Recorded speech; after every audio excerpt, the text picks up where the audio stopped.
Assalamualaikum warahmatullahi wabarakatuh. Alhamdulillahilladzi bi ni'matihi tatimmu shalihat. Asyhadu an la ilaha illallah wahdahu la syarika lah. Wa asyhadu anna Muhammadan 'abduhu wa rasuluhu wa safiyyuhu wa khaliluhu sallallahu alaihi wasallam wa ala alihi wa sahbihi wa man sara ala nahjihi ila yaumiddin. Amma ba'du. Ma'asyiral muslimin wal muslimat yang semoga senantiasa mendapatkan limpahan taufik, hidayah, kasih sayang, ampunan serta perlindungan dari Allah Subhanahu wa taala. Pada malam hari ini insyaallah kita kembali akan mentadabburi dan berupaya mengambil pelajaran dan hikmah-hikmah yang terkandung dalam salah satu dari ayat-ayat Allah Subhanahu wa taala yang terdapat di dalam Al-Qur'an. Demikian pula hadis-hadis Rasulullah sallallahu alaihi wasallam yang berkaitan dengannya. Hal ini kita lakukan ma'asyiral muslimin karena kita menyadari bahwasanya mentadabburi Al-Qur'an dan menghayati makna-makna yang terkandung di dalamnya adalah merupakan salah satu di antara perintah Allah Subhanahu wa taala yang disebutkan secara tekstual di dalam Al-Qur'an. Di dalam surah Shad ayat 29 Allah Subhanahu wa taala berfirman, A'udzubillahi minasyaitonir rajim. Kitabun anzalnahu ilaika mubarakun liyadabbaru ayatihi wa liyatadhakkara ulul albab. Kitabun, inilah kitab Al-Qur'an, anzalnahu ilaika, yang telah kami turunkan kepadamu wahai Muhammad. Mubarakun, penuh dengan keberkahan. Liyadabbaru ayatihi, agar mereka menghayati dan mentadabburi ayat-ayatnya. Waliyatadzakkara ulul albab, dan agar orang-orang berakal mengambil pelajaran darinya. Jadi jelas dan tegas ma'asyiral muslimin, Allah Subhanahu wa taala menyebutkan salah satu di antara tujuan diturunkannya Al-Qur'an adalah agar manusia dan secara khusus orang-orang beriman berusaha untuk menghayati dan mentadabburi ayat-ayat tersebut. Jangan sampai kita termasuk wal'iyadzubillah kelompok yang disebutkan oleh Allah Subhanahu wa taala di dalam surah Al-A'raf ayat 179.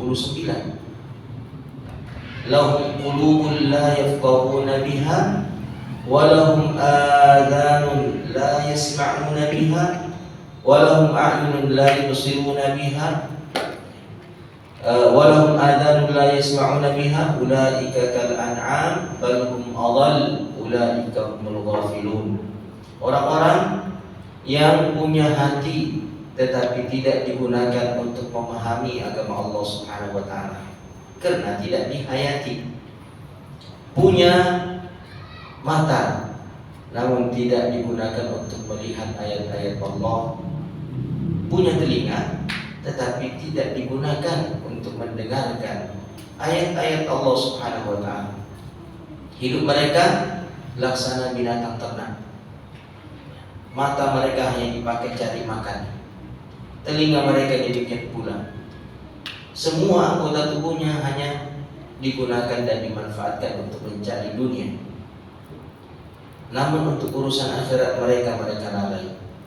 Bahkan kata Allah, orang-orang yang seperti itu hidupnya lebih sesat daripada binatang ternak itu sendiri. Sebab manusia diberikan akal yang dengannya ia bisa merenung dan berpikir, sementara hewan-hewan ternak itu tidak memiliki akal.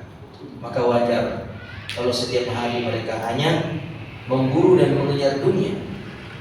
Adapun manusia maka tidak layak. Dia hanya memburu dan mengejar dunia sebab dia memiliki akal. Nah, ma'asyiral muslimin rahmati Allah Subhanahu wa taala. Ayat yang akan kita tadabburi pada malam hari ini adalah firman Allah yang terdapat dalam surah Al-Furqan ayat ke-72. Ayat ini menyebutkan salah satu dari sifat ibadur rahman. Sifat ibadur rahman itu ma'asyiral muslimin di dalam surah Al-Furqan disebutkan mulai dari ayat ke-63 dan seterusnya hingga pada ayat yang ke-77 atau 75. Dan kita akan mentadabburi ayat yang ke-72. Apa sifat ibadur rahman pada ayat yang ke-72? Allah Subhanahu wa taala berfirman, A'udzu billahi minasyaitonir rajim. Walladzina la yashhaduna az-zura wa idza marru bil laghwi marru kirama. Dan ibadur rahman, hamba-hamba Allah Subhanahu wa taala yang Maha Pengasih lagi Maha Penyayang itu adalah mereka-mereka yang tidak melakukan saksi palsu, kalau terjemahannya ya. La yashhaduna az-zur wa idza marru bil lagwi, dan jika mereka melintasi kesia-siaan, marru kirama, mereka melintas dengan tetap berusaha menjaga kehormatan dirinya. Artinya dia tidak akan menodai kehormatannya dengan tinggal mampir di tempat di mana terjadi padanya kesia-siaan. Marru kirama, dia melintas dengan tetap menjaga kehormatan dirinya sebagai hamba Allah Subhanahu wa taala, sebagai seorang muslim. Sebab manakala ia tinggal di situ, berarti ia telah menodai dirinya sendiri dengan menyaksikan dan terlibat dalam kesia-siaan tersebut. Nah, ma'asyiral muslimin yang dirahmati Allah Subhanahu wa taala, bagaimana penafsiran daripada ayat ini? Mari kita baca apa yang disebutkan oleh Al-Imam Ibnu Katsir rahimahullahu taala tentang ayat ini.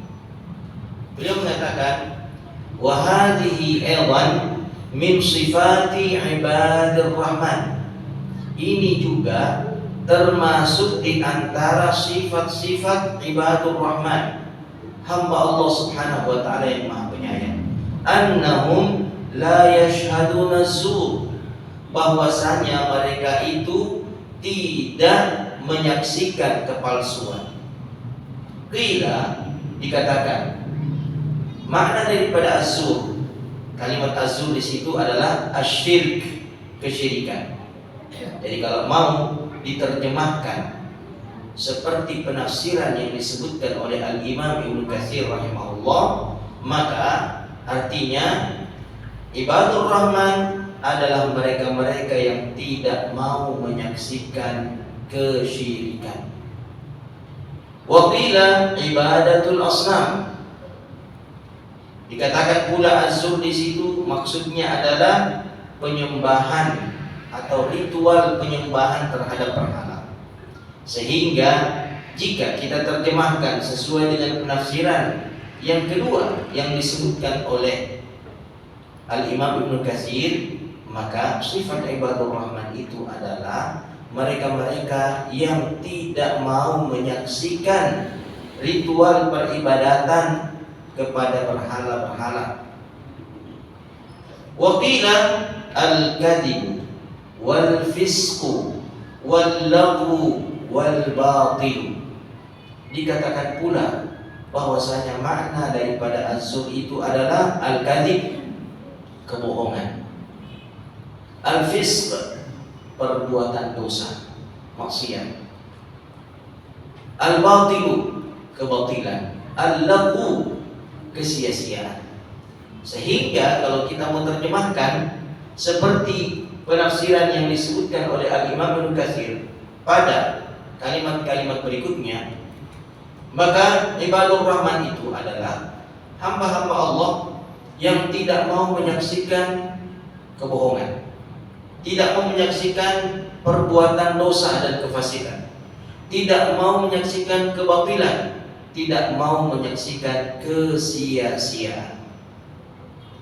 Wa qala Muhammad bin Al-Hanafiyah, lalu kemudian Al-Imam Ibnu Katsir rahimahullah meriwayatkan apa yang disebutkan oleh Muhammad bin Al-Hanafiyah terkait makna az-zur dalam ayat ini. Beliau mengatakan bahwasanya az-zur adalah allahu wal ghina, nyanyi-nyanyian. Berarti ibadur rahman kalau mau diterjemahkan seperti apa yang ditafsirkan oleh Muhammad bin Al-Hanafiyah adalah mereka-mereka yang tidak mau menyaksikan nyanyi-nyanyian dan kesia-siaan. Wa qala Abu Aliyah wa Tawus wa Muhammad bin Sirin wa Dhahhak wa Rabi' bin Anas wa ghairuhum az-zur huwa a'yadul musyrikin. Lalu kemudian Al-Imam Ibnu Katsir menyebutkan lagi penafsiran yang lain. Tafsiran ini diriwayatkan dari sejumlah ulama-ulama dari kalangan tabi'in. Abu Aliyah, Tawus, Ad-Dhahhak, Muhammad bin Sirin, Ar-Rabi' bin Anas rahimahumullahu ta'ala, bahwasanya az-zur itu adalah a'yadul musyrikin, hari-hari perayaan, hari-hari besar orang-orang musyrik, hari raya orang-orang musyrik atau perayaan-perayaan orang-orang musyrik. Sehingga kalau kita mau menerjemahkan ayat ini seperti penafsiran yang diriwayatkan dari sejumlah ulama-ulama salaf yang telah disebutkan oleh Al-Imam Ibnu Katsir dalam tafsirnya itu, bahwa ibadur rahman adalah hamba-hamba Allah yang tidak ingin menyaksikan perayaan-perayaan dan hari-hari besar milik orang-orang musyrik di mana mereka merayakannya. Nah, ma'asyiral muslimin yang dirahmati Allah Subhanahu wa taala,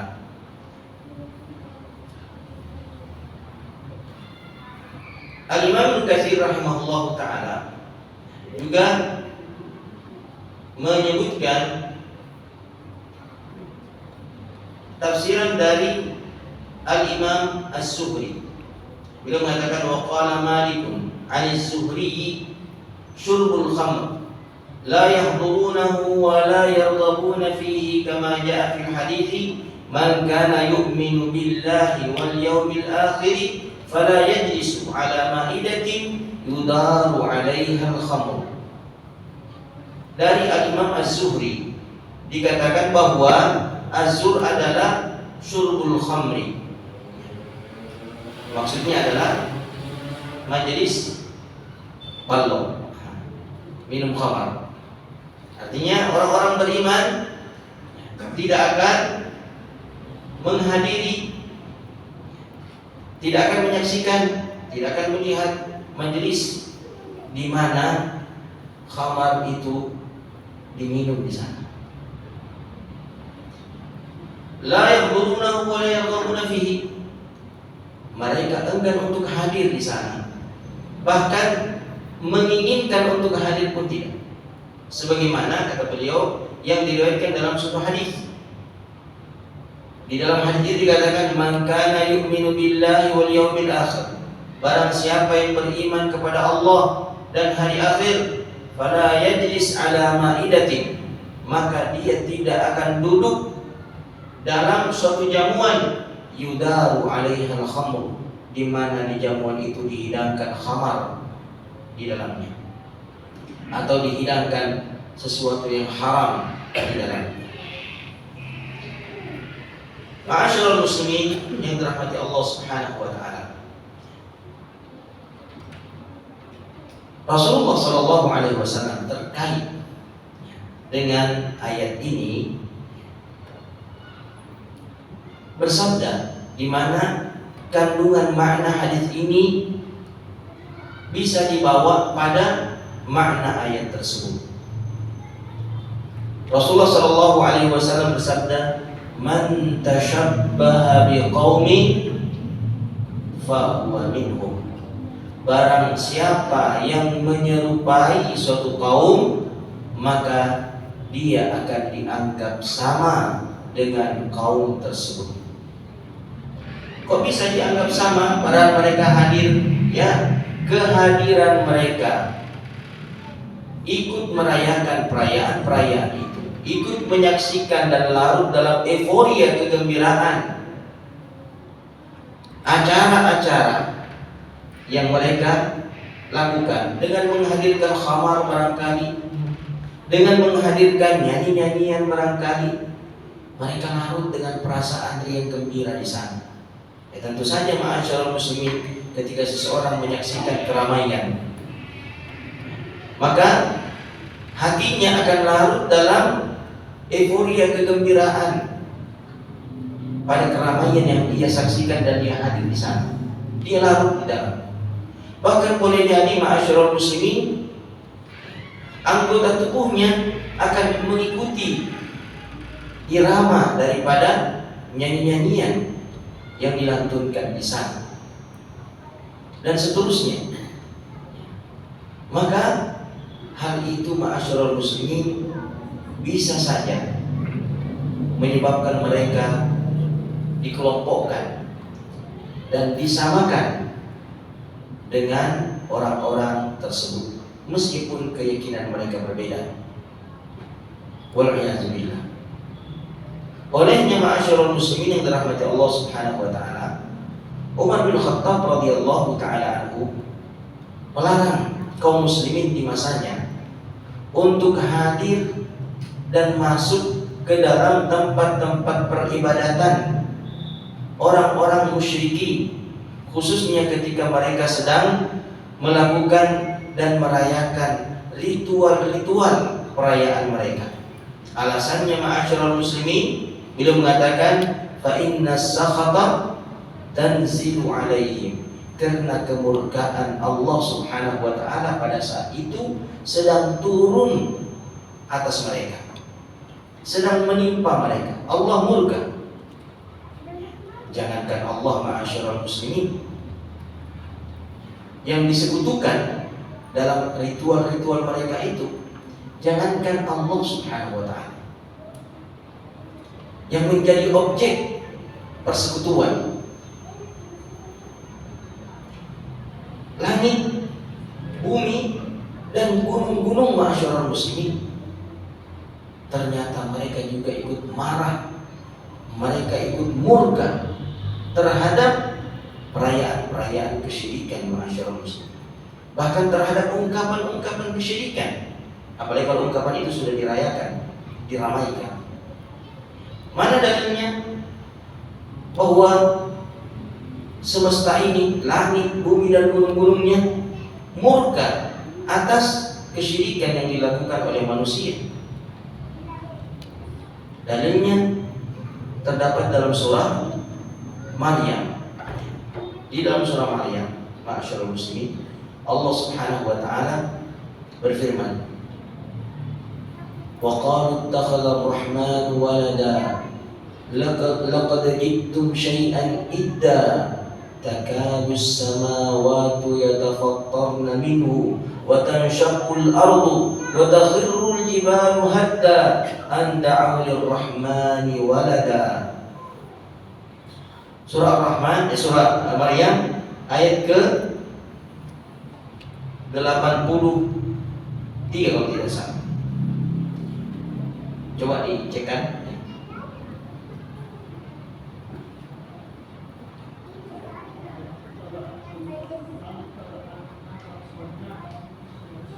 Ayat 83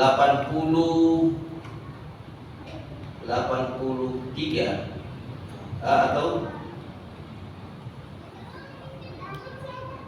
88 ya, 88. Ini 88. Wa qalu ittakhadha ar-rahman walada. Ya, mereka mengatakan Allah itu sudah mengambil anak. Laqad ji'tum syai'an idda. sungguh kalian telah mendatangkan perkataan yang sangat amat keji, sangat amat terkutuk, sangat amat buruk. Takadus samawati yatafattarna minhu, hampir-hampir saja langit pecah diakibatkan pernyataan tersebut.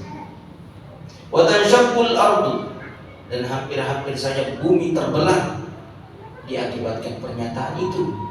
Wa takhirrul jibalu hadda, dan gunung hancur karenanya. Anda amlir rahmani walada, disebabkan karena mereka menyatakan bahwa Allah memiliki anak. Wa ma yanbaghi lirrahmani an yattakhidha walada, dan sungguh tak pantas bagi Allah Subhanahu wa taala untuk memiliki anak. Nah, ma'asyiral muslimin, siapakah gerangan yang senantiasa menyatakan bahwa Allah punya anak? Tentu selain kaum muslimin. Kita tahu siapa mereka yang senantiasa menyatakan Allah punya anak.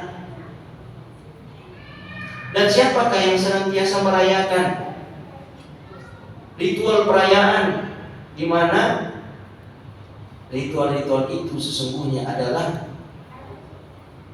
pernyataan mereka bahwa Allah punya anak. Kapan dirayakan perayaan itu, ma'asyiral muslimin? Perayaan keyakinan mereka bahwa Allah punya anak. Kapan dirayakan? Hah? Itu tanggal berapa sekarang? Bertinggal 3 hari. Subhanallah, ma'asyiral muslimin. Ibadur Rahman tidak akan menyaksikannya, apalagi mau menghadirinya. Tidak akan melihatnya meskipun hanya lewat HP-nya. Perayaan itu akan megah, akan meriah, ma'asyiral muslimin. Hingga nanti puncaknya di pergantian tahun. Itulah puncaknya, ma'asyiral muslimin.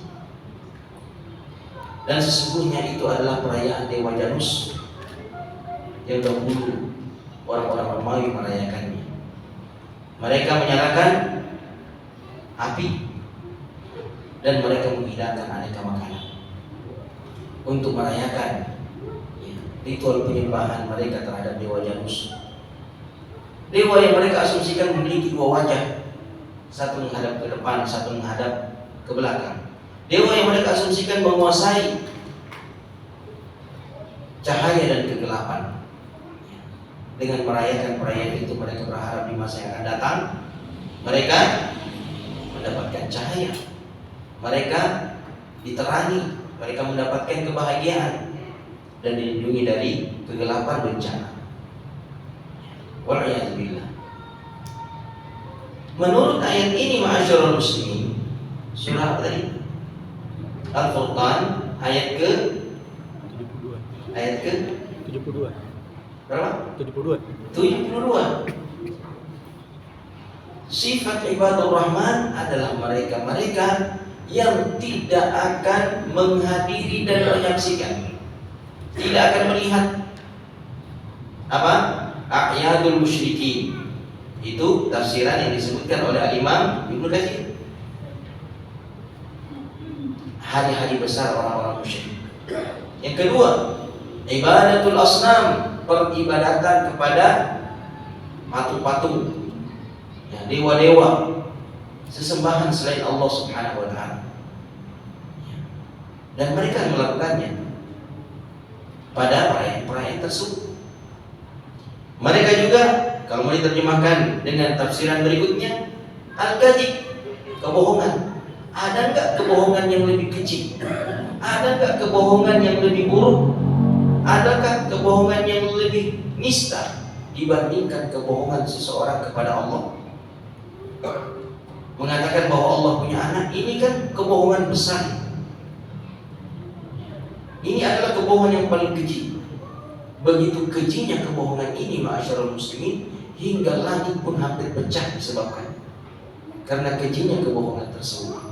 Maka tentu saja orang-orang beriman yang mengakui keesaan Allah Subhanahu wa taala dan senantiasa membaca qul huwallahu ahad, Allahus Samad, lam yalid wa lam yulad wa lam yakul lahu kufuwan ahad, tidak akan pernah rela untuk menyaksikan peristiwa-peristiwa kebohongan paling keji, kedustaan paling nista yang diucapkan dan dirayakan oleh manusia. Dan kebohongan yang paling nista itu adalah ketika mereka mengatakan Allah punya anak. Wa ma yanbaghi lir-rahmani an yattakhidha walada. Sementara Allah Subhanahu wa taala telah menafikan di dalam Al-Qur'an surah Maryam ayat 92, wa ma yanbaghi lir-rahmani an yattakhidha walada, dan tidak pantas, tidak layak bagi Allah Subhanahu wa taala Ar-Rahman untuk mengambil anak. Apa yang harus dilakukan ma'asyiral muslimin? Yang dilakukan 3. Salah satu dari 3. Yang pertama, Rasulullah sallallahu alaihi wasallam mengatakan, "Man ra'a minkum munkaran falyughayyirhu biyadihi." Barang siapa di antara kalian yang menyaksikan kemungkaran, maka hendaklah ia ubah kemungkaran itu dengan tangannya atau dengan kekuasaannya. Ya, seseorang tidak semuanya memiliki kekuatan dan tidak semuanya memiliki kekuasaan, sehingga boleh jadi dia beralasan, saya nggak kuat, saya nggak kuasa untuk merubah kemungkaran. Apakah gugur dari dirinya kewajiban merubah kemungkaran yang terjadi di sekitarnya? Ternyata tidak. Fa illam yastati, kata Rasulullah, jika ia tidak mampu, falyughayyiru bilisanihi, hendaklah dia rubah dengan lisannya. Fa bilisanihi, maka dengan lisannya. Dengan lisan maksudnya dengan apa? Dengan nasihat. Ketika ia beralasan dia tidak punya lisan atau dia tidak mampu berucap dan berkata-kata untuk menghentikan kemungkaran itu dan menyadarkan orang-orang yang terlibat ikut larut dalam kemungkaran itu, tidak mampu dia berkata-kata, apakah gugur kewajiban dia untuk merubah kemungkaran hanya dengan alasan dia tidak mampu berkata-kata? Gugur kira-kira? Tidak. Fa illam yastati' fa biqalbihi wa dzalika adhaful iman. Jika ia tidak mampu dengan lisannya, maka hendaklah dia mengubahnya dengan hatinya, dan itu adalah pertanda iman yang sangat lemah. Adhaful iman, iman yang paling lemah, yang hanya mampu menyikapi kemungkaran dengan hati belaka. Dia diam dan tidak berbuat apa-apa, tak berkata apa-apa, hanya diam. Tapi di dalam hatinya ada sesuatu yang menunjukkan bahwa dia ingin merubah kemungkaran itu. Kira-kira sesuatu apakah yang ada di dalam hatinya yang dinilai oleh Allah sebagai upaya merubah kemungkaran? Kira-kira apa yang ada dalam hatinya? Apa kira-kira? Dengan adanya hal itu di dalam hati seseorang, maka ia dianggap memiliki upaya untuk merubah kemungkaran itu, meskipun upaya itu upaya yang paling lemah dan menunjukkan kelemahan imannya yang akut. Kira-kira apa itu? Doa itu Allah di lisan. Kira-kira apa? Kebencian, masyaallah muslim. Kebencian terhadap kemungkaran yang terjadi. Orang beriman harus membenci kemungkaran yang terjadi. Lawan daripada benci adalah apa? Lawan benci? Cinta, suka. Itu lawannya. Maka pantang bagi orang-orang beriman suka dan cinta terhadap kemungkaran yang sedang terjadi. Pantang. Dia harus membenci kemungkaran itu. Minimal itu yang dia lakukan di dalam hatinya. Dia menanamkan kebencian.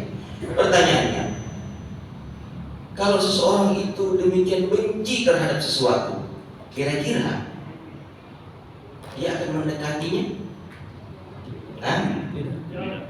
Dia akan menjauh. Kira-kira dia akan menyaksikannya atau memalingkan pandangan matanya? Dia akan palingkan pandangan matanya. Semakin besar kebenciannya terhadap sesuatu, maka matanya tidak akan melihat sesuatu yang dia benci. Dia akan buang muka. Subhanallah. Maka ma'asyiral muslimin, konsekuensi paling rendah, paling minim yang bisa dilakukan oleh seseorang dalam upaya merubah sebuah kemungkaran yang terjadi adalah berpaling, tidak melihat, tidak mendekat. Dia menjauh sejauh-jauhnya. Semakin besar kebenciannya, maka semakin jauh dia darinya. Nah, ma'asyiral muslimin yang dirahmati Allah Subhanahu wa taala. Lalu yang hadir jingkrak-jingkrak, yang hadir larut dalam teriakan euforia itu, apakah ada di dalam hati mereka kebencian? Atau justru sebaliknya, ada rasa suka yang menyebabkan mereka tertarik dan ikut larut dalam euforia kebahagiaan mereka, dalam ritual peribadatan mereka kepada selain Allah, dalam ungkapan-ungkapan keyakinan mereka bahwa Allah memiliki tandingan, Allah memiliki anak, dan seterusnya dan seterusnya. Oleh karenanya ma'asyarul muslimin yang dirahmati Allah Subhanahu wa taala, ketika peristiwa itu terjadi dalam 5 hari ke depan, pastikan diri kita dan keluarga-keluarga kita tidak terlibat sedikit pun di dalam menyaksikan peristiwa-peristiwa dan perhelatan tersebut. Menyaksikannya tidak, apalagi ma'asyiral muslimin membeli pernak-perniknya. Subhanallah. Jika saja menyaksikan tidak, kira-kira membeli pernak-perniknya boleh apa enggak? Tentu saja tidak boleh ma'asyiral muslimin. Itu sudah mendekati tasyabbuh yang sangat jelas dan nyata ketika seseorang membeli pernak-perniknya. Apalagi dia membelikan pernak-pernik perayaan itu untuk anak-anaknya, lalu anak-anaknya menggunakannya waliyadzubillah. Kira-kira pernak-pernik akan dijual ramai nanti itu seperti apa ma'asyarul muslimin? Nah, itulah dia. Apalagi petasan, kembang api, menyalakan api dalam perayaan itu, berarti dia sudah ikut ma'asyiral muslimin dalam perayaannya. Dia sudah ikut terlibat. Dia meniupkannya lagi, membunyikannya, ikut pula dia terlibat. Waliyadzubillah. Nabi kita Muhammad sallallahu alaihi wasallam bersabda, "Kullu mauludin yuladu 'alal fitrah." Setiap anak itu dilahirkan dalam kondisi fitrah. Fitrah mengesahkan Allah Subhanahu wa taala. Lantas siapa yang merubah fitrah itu? Fa abawahu yuhawidanihi aw yumajjisanihi aw yunassiranihi. Maka kedua orang tuanya lah yang nanti membuat anak itu berubah menjadi Yahudi atau ke Yahudi-Yahudian, atau menjadi Majusi atau ke Majusi-Majusian. Majusi penyembah api. Akhirnya anaknya suka nyalakan api, ikut ritual-ritual perayaan-perayaan dengan menyalakan api, ikut anaknya. Siapa yang membuat anaknya ke Yahudi, ke Majusi-Majusian, mengagungkan api? Begitu api menyala, dia ikut euforianya. Siapa yang membuat anak-anak itu seperti itu? Ya orang tuanya yang belikan, orang tuanya yang suruh bakar, orang tuanya yang suruh ayo lihat kembang api, baru ikut berbahagia, ikut bergembira. Ternyata peran orang tua dalam merubah keyakinan putra-putrinya sangat besar, ma'asyiral muslimin. Dan orang tua lah yang nanti akan bertanggung jawab penuh terhadap hasil tarbiyah, hasil didikan, hasil arahan putra-putrinya nanti pada hari kiamat. Kullukum mas'ulun, kata Rasulullah. Setiap kalian akan dimintai pertanggungjawaban. Mas'ulun an ra'iyatihi, akan bertanggung jawab terhadap siapa yang dia pimpin. Maka ayah ibu menjadi penanggung jawab yang akan dimintai pertanggungjawaban oleh Allah Subhanahu wa taala terhadap setiap anak-anaknya. Kenapa Rasulullah tidak mengatakan orang tuanya lah yang membuat dia muslim dan musliman? Kenapa cuma 3? Orang tuanya lah yang membuat dia Yahudi, Majusi, Nasrani. Kenapa Rasulullah tidak mengatakan orang tua yang membuat dia muslim? Kenapa kira-kira tidak disebutkan? Karena Islam itu adalah fitrah. Dia terlahir dengan fitrah itu. Andai saja tidak ada syaitan, baik dari kalangan jin maupun manusia, yang merusak fitrah itu, maka seseorang akan tumbuh dalam keyakinan keesaan Allah Subhanahu wa taala dan peribadatan kepada Allah Subhanahu wa taala. Seandainya tidak ada syaitan yang merusak fitrah itu. Hanya saja ma'asyiral muslimin, tidaklah manusia itu terlahir kecuali segera syaitan akan merusak fitrah tersebut, akan segera mengganggu setiap bayi yang lahir. Oleh karenanya ma'asyiral muslimin, di dalam sunnah dikenal bahwa bayi yang dilahirkan itu dianjurkan untuk memperdengarkan kepadanya suara kalimat tauhid, panggilan adzan, peribadatan kepada Allah yang di dalamnya ada kalimat tauhid. Sebab ma'asyiral muslimin, pada saat yang sama syaitan berusaha untuk merusak fitrah bayi tersebut.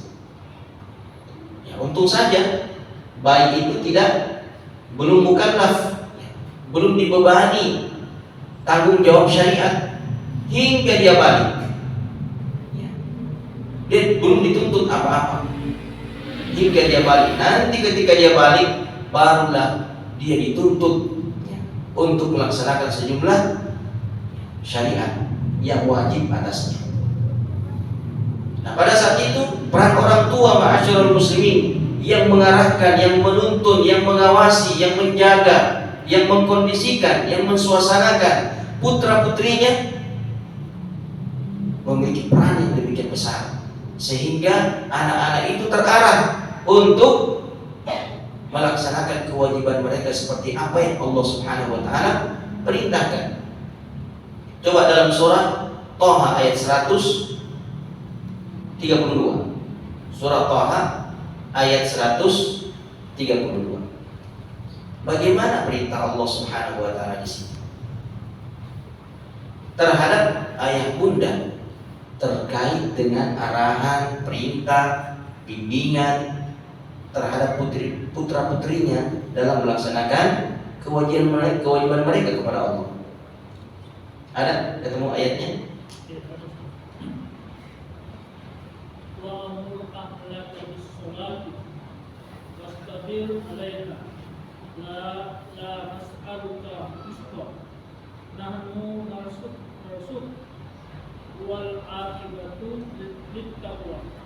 Baik, bagus.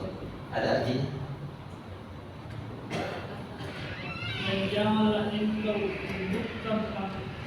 Bukan. Wa'mur ahlaka, dan perintahkanlah kepadamu melaksanakan salat dan sabar dalam mengerjakan. Kami tidak akan meminta rezeki kepadamu.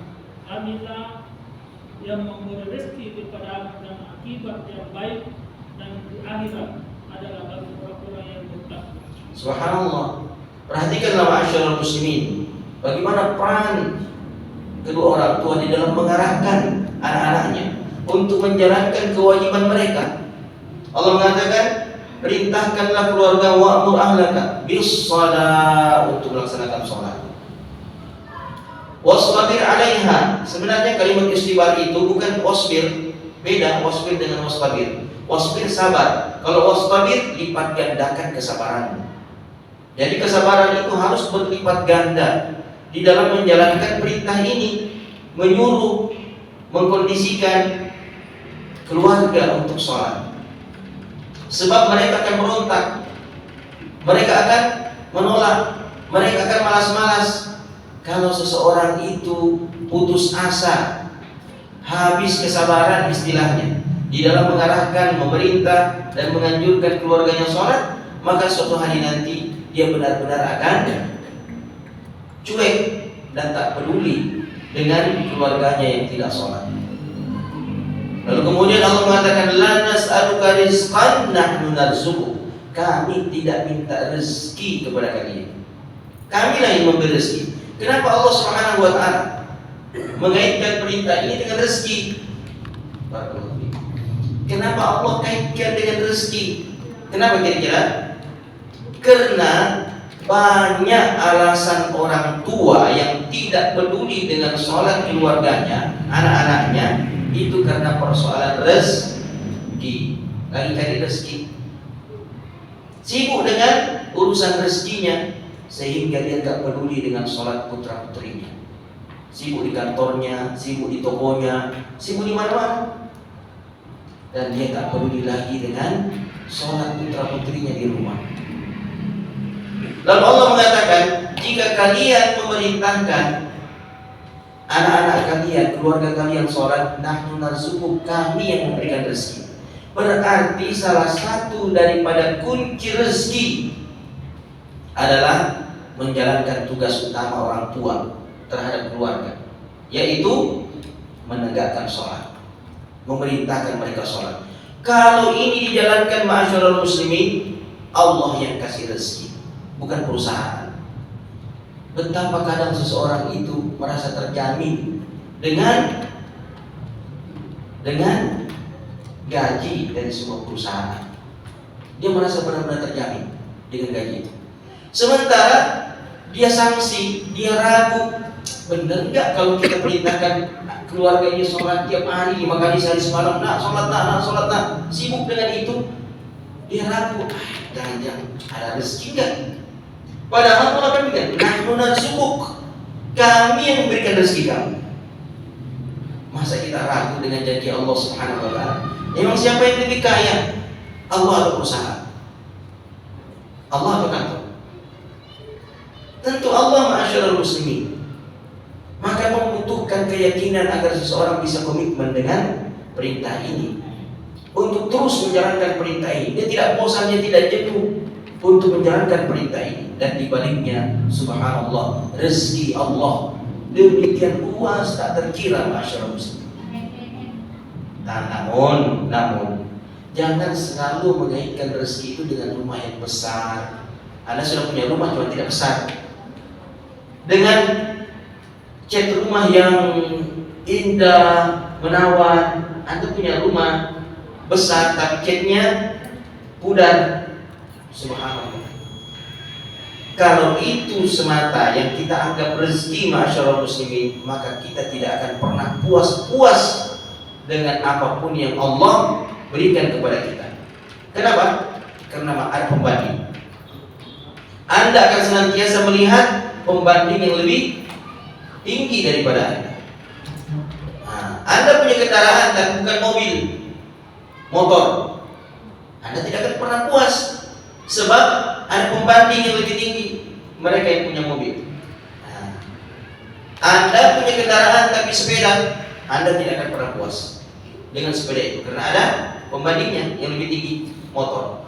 Dan demikian yang punya mobil, nggak puas dengan mobilnya, karena banyak pembandingnya, merek-merek yang lebih di atas. Ada lagi pembandingnya, pesawat pribadi, dan begitulah seterusnya, sehingga pada akhirnya dia terus memburu rezeki dunianya dan lupa keluarganya untuk memerintahkan mereka sholat. Oleh karenanya, ma'asyiral muslimin, ada kuncinya agar kita tidak terlena dan larut dalam perbandingan duniawi ini, lalu bersaing di sana. Apa Kuncinya disebutkan dalam surah At-Taubah ayat 55. Wala tu'jibuka amwaluhum wala auladuhum. Jangan kalian kagum dengan harta dan anak-anak yang mereka miliki. Jangan harta itu membuat kalian kagum. Kalau kalian kagum, kalian akan larut dalam persaingan itu, memperbanyak harta dan pada akhirnya lupa dengan keluarga. Nah, ma'asyiral muslimin rahmati Allah Subhanahu wa taala, intinya perhelatan ini akan segera dilaksanakan oleh mereka. Maka pastikanlah kita termasuk hamba-hamba Allah Subhanahu wa taala seperti yang sifatnya disebutkan dalam surah Al-Furqan ayat 72, tidak menyaksikan, tidak ikut terlibat di dalam